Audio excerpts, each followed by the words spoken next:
It's like Game of Thrones situations. A lot of like murders, conspiracies and whatnot. Today I'm exploring Bangbae-dong, a wealthy neighborhood in southern Seoul. To be honest, I didn't expect much, but it turned out to be full of fascinating stories that even locals might not know. Alright guys, in this video we go to Bangbae-dong in Seocho-gu. Let's go! Bangbae-dong sits on the west side of Seocho-gu. All I really knew was that it's your typical Seoul residential neighborhood. Quiet, wealthy and a bit old. It was one of the first areas developed in Greater Gangnam, so many of the buildings date back 4 or more decades. But here's the thing. Why would anyone actually visit a place like this? Well, I think I found the answer. Welcome guys to the very outskirts of Seoul. We're in Bangbae-dong. It's hard to tell from the place where we are now because Bangbae-dong in Seocho-gu is one of the wealthiest districts in Seoul. But here in the outskirts, it's more simple, more like country life, with small farm fields and all of that. But this is the Great Southern Pass leading into Seoul and out of Seoul to Gyeonggi-do. It's called Namdaeryong, and Namdaeryong means Great Southern Pass. And it's an interesting place because already in the Joseon dynasty, this was one of the main routes going in and out of the city. And it still is that important. And it doesn't feel like Seoul at all here. Not at all. Let me show you. 가는 길이요? 공사 중. 조심. 네, 감사합니다. I really can't believe this is Seoul. Really can't. It's interesting because here at Namdaeryong, there's suddenly a block with a lot of standalone houses and they look really nice. Look at this, they have their own garden. It's quiet here, surrounded by vegetable gardens and nothing else, and the mountains of course. But there's one folk story about Namdaeryong that I really love. So back in the days, well, during the Joseon dynasty, Korea's last kingdom, that pass was called Fox Pass because it was believed that the people who traveled through that pass would meet a fox that would trick them into becoming a cow. And only the wise people wouldn't fall for the fox's trick and manage to get through the pass without turning into a cow. Now that's a cool story. But what it basically meant is that it was a dangerous pass to travel through. I thought I saw a Mondrian, some kind of art piece, and I walked up this hill and then I realized it's just a church, but with a very cool design, I must say. Nice design, look at this, see? Inspired by Mondrian. So a sign over there says there's a little hermitage into this direction called Yongjinam. Let's check it out. So far, so good. What a lovely place to have a walk. I'm the kind of guy who just follows where the path leads, and it always brings me to the most unexpected places.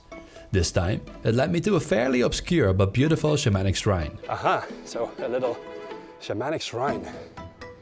Let's check it out. Even though they allow me to look around, I couldn't shake the feeling that I was interrupting something sacred. So I moved carefully and quickly until I bumped into the owner. 오늘 여기 이렇게 천도제 네. 돌아가신 분 이렇게 잘 가시라고 천도제 타시는 분 와가지고. 아, 그렇군요. 그래서 오늘 이거 준비했고. 네. 이게 옛날에 그 귀신을 우리나라 전통으로 보면 네. 사자라고 있어요. 네. 네, 저승사자. 네. 저승사자가 3명이 오거든요. 그러니까 이제 3명 옷 해가지고 신발. 옛날에는 저승사자가 집신을 신어가지고 집신 신발. 너무 신기해요. 여기 이제 산이 여기 저쪽에 보면 관악산. 관악산, 네. 네, 여기는 이제 우면산. 요게 산 2개가 이 맞닿은 골이에요. 골.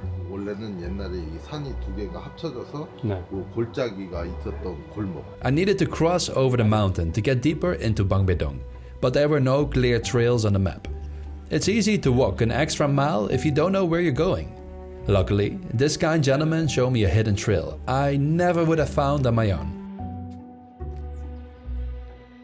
So we are in Namdaeryong and I want to go over the mountain and I go deeper into Bangbae-dong because it's kind of hard to find a trail or road that leads you over the mountain because it's not really in the map. To make it even more non-city-like, in the distance you hear a lot of shooting. I know it's not North Korea that is attacking.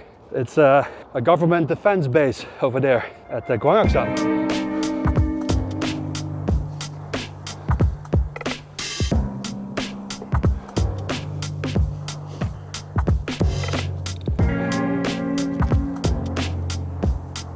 good time to tell you another story about Nam Tae Ryong and the mountain area around it, which during the Joseon dynasty was also known as Dodukol. And Doduk means thief, the valley of thieves. There were lots of bandits here hiding in the mountains. And to be honest, it's not so hard to imagine. Like here I am by myself, haven't seen a single other person. You can kind of imagine that there was even less during the Joseon dynasty. So the people were afraid to travel through this pass by themselves, and they usually gathered more, well, bigger groups to travel all at once to reduce the risk of being robbed. Cool story, right? I love that. I really love that. Look at that. All these trenches, and not just a few. They're sprinkled all over the place. Trench after trench, bunker after bunker. Can you imagine back in the days, knowing that there were bandits here in the mountains? It must have been super freaky. And especially when you believe in the fox. But other than that, it's also just a really beautiful hike. And still I haven't met a single other person, the Bukak-san, Inwang-san, or even Bukhan-san, depending on the trail you choose. Even Gwangak-san is just quite a famous hiking mountain. But Umyeon-san, so far, nice. So that sign says that this mountain is used by the Capital Defense Command. They probably use it to train, and also it's a strategic location in case the capital is attacked by North Korea or anyone else. Then, speaking of the devil, right after I explained to you about the bandits, I found this stone marker. Look at this, a stone marker explaining the story of Umyeon-san, which is known as Songdwi-gol, because there used to be a fortress here on the ridge, and in and maybe around the fortress many rich people lived, but because of the bandits, the rich people moved out of the area. And since then, this area was known as Dodukol. But if you're a foreigner and you don't speak Korean well, or you don't speak Korean at all, and you do one of these trails, and you see this, you would never know. You would never know that's something interesting to read. You would never know what it means. But it's definitely a cool story. It shows that what I said to you earlier is no bullshit. Fortunately, there are no remains of the fortress. On my way down, I noticed some lanterns and decided to follow them, hoping they'd lead me to a Buddhist temple. I did find something, but what exactly was this place? Wow, I don't know what it is, but what a place.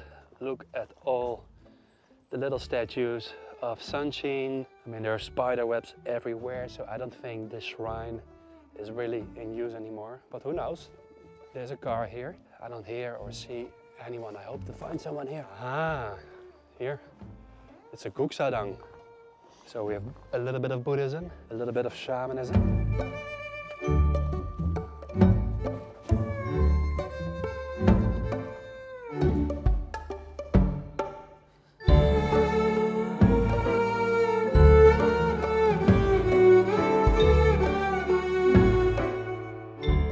This is the place which is called Are Songdwi, beneath the fortress village. Apparently this was, or maybe still is, Songdwi village, a dal-dongne, one of those old moon villages that formed when people were forced to move after the development of Gangnam in the 1960s and 70s. This was the village, but apparently there's still a community, because I met those ajumas down there and they were collecting sweet potatoes here from the fields, koguma. So few people still live here. It seems like this place won't stay around for much longer, as redevelopment is on its way. And just like that, we're back in civilization. And if you look at the map, Bangbae-dong is incredibly big. It takes almost 1 hour to get from the northern point to the southern point on foot. 1 hour, guys. So imagine, big neighborhood. I wasn't expecting the southern part of Bangbae-dong to be so quiet and peaceful. It's nice. Bangbae has a pleasant atmosphere, and the overwhelming sense of urban life isn't so much in your face here. In fact, it feels surprisingly quiet. But I'm on my way to Bangbae Cafe Street, which apparently wasn't so quiet back in the 70s and 80s. Behind me, the Bangbae Cafe Kolmok sign. This street in the 70s and in the 80s was the place to be for young Koreans. Not Garosu-gil, not Hongdae, not Seongsu, but in the 70s and 80s. This is where the youngsters came to drink coffee for a high price. It was pretty expensive. And also where cafes had the newest stereo music installations. And now it kind of looks like a street, the same as all the other coffee alleys in the city. But it's about the story, guys. It's about the history and what this street meant for the future coffee culture in Korea. This store has been here since 1993, so maybe Sajang remembers how it was. 바글바글. Bagel. 바글바글 사람들 어깨에 부닥칠 정도로 사람 많아서 매니. Oh. 사람. It's still a street with lots of cafes, but mostly franchises, and you see lots and lots of, like here, nodebangs and many restaurants. In the 1970s, as Gangnam started to develop, a cluster of trendy cafes began to bloom along Bangbae's main road. The pioneer was Rose Forest, followed by chic cafes like James Dean, Figaro and Amadeus. If anyone remembers those days, I'd love to hear your stories. They were packed with fashionable people, but by the 1990s it had all come to an end. Now, another place that has been in Bangbae for hundreds of years will be our final and best stop. It's a tomb. Yes, a tomb with a fascinating story. We go to a place that you wouldn't easily expect in a neighborhood like Bangbae-dong, but it's here and it's real. And for this location, I invited a special guest, historian Ji-hoon. Let's see if he's at the gate already. Good to see you again. Before we actually go in, I really want you to see that hunk of a building right in front of you. Look what it says. Prince Hyoryong. Hyoryong. Ah, Yeah, because the family owns the building. no way. Yeah, so that's their headquarters. The brothers, starting with Sejong, the king, who was the younger brother of him. He had one older brother, Yang Young. Between three of them, they produced more than 60 children. No So, way. They've been busy. They've been very busy. Him alone, he produced at least 10 children that we Okay. know of.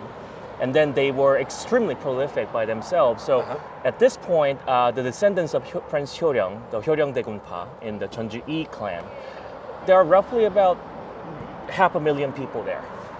That's a lot of people. 500 years into all that, and so we have more I'm than, shocked. Yeah. And you have so many prominent people belonging to that particular clan who are literally direct descendants of this man that we are going to see the graves of. Lee Soo-man, who is the head of the SM Entertainment, he's a direct descendant of this guy. Same with Lee Jung-jae, who is of course the lead actor for Squid Game. He's also a direct descendant. No way. So over here you have the shrine. That's the plaque to this building, the shrine, Jeongwonsa. This building is quite prominent in the sense that this building was built in the 1700s and it's still standing. It's the original building. They hadn't touched it. Hyoryong-daegun, the prince himself, died almost 530 years ago. It's a very rare thing to find a grave and the shrine that is attached to it largely undisturbed. And now it's time to see the man himself. Crown Prince Hyoryong resting in an undisturbed 15th century grave in the middle of Seoul in Greater Gangnam. As you will hear later, there's something rather unusual about his tomb. So these graves belong to the descendants of the man, and of course our man is all the situated way up there. over there. Ah, this is beautiful.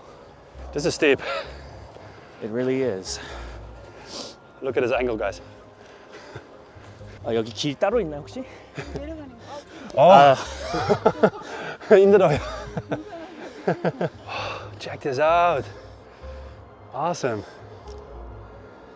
It's a humble tomb, I must say. It's a fairly humble tomb. Obviously we have some replacements. The headstone over here, they are replicas.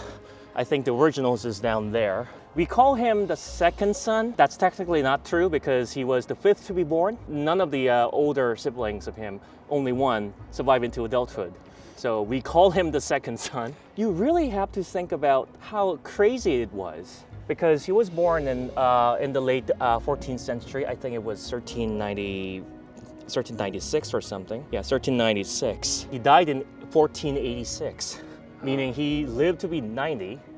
Which is It's insane for that time. It's insane. Most of the lifespan, average lifespan of the Joseon person in the 15th century was about 42, 43. Wow, it's a double. More. Double. He appears to be very carefree person. Carefree in the sense of not having any stress. He was also a very ardent supporter of Buddhism, which is a very odd thing considering that early days of Joseon, especially his father, King Taejong, was a very vehemently anti-Buddhist. His most prominent achievement, so to speak, is the first ever translation of major sutras into vernacular Korean. Again, he's also an early promoter of Hangul, so to speak. I see. Of course, Hangul itself was invented by his younger brother, Sejong. Sejong. You know, there are so many dramas and stuff that are made from this time period because so many of things are dramatic. I mean, his own father killed his younger brothers to become the king, to go into the throne. It's like Game of Thrones situation.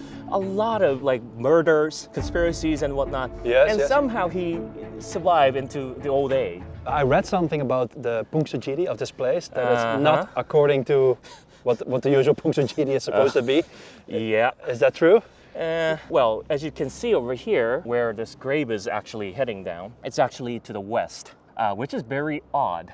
In the Pungsujiri, the whole like feng shui, geomancy thing, they usually talk about putting the deceased graves facing south. But then this one is clearly heading towards the west side. It tells you two things. One is, early in the Joseon dynasty, people didn't really care much about feng shui to begin with. And secondly, this is purely some kind of conjecture. It's facing west. We do know that he was a very ardent Buddhist.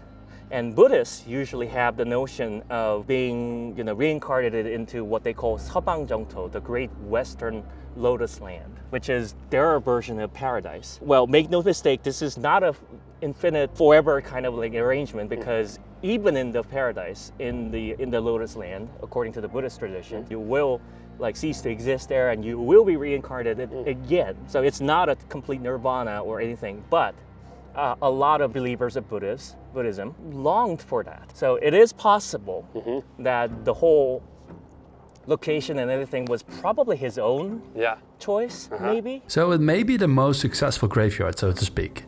Never disturbed in the last 500 plus years, not even during the Korean War.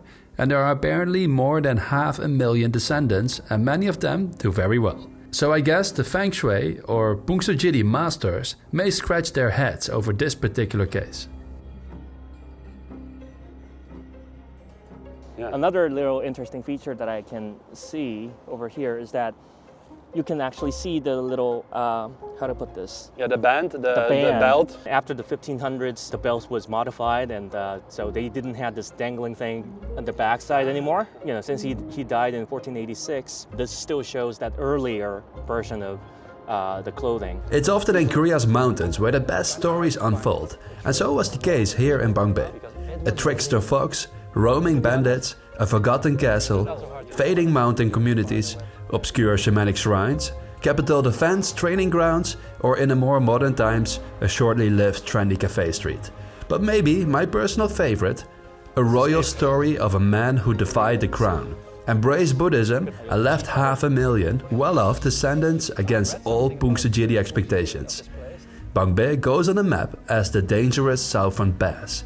Welcome to Maidong. But this is what we want at iGoBart, don't we? Helping you finding places that are not easily found here in the city, and also showing you a less obvious beauty of a city that is well known these days, but there's so much more than people think there is. And I'm trying to find those places for you. Thank you for watching. Houdoe.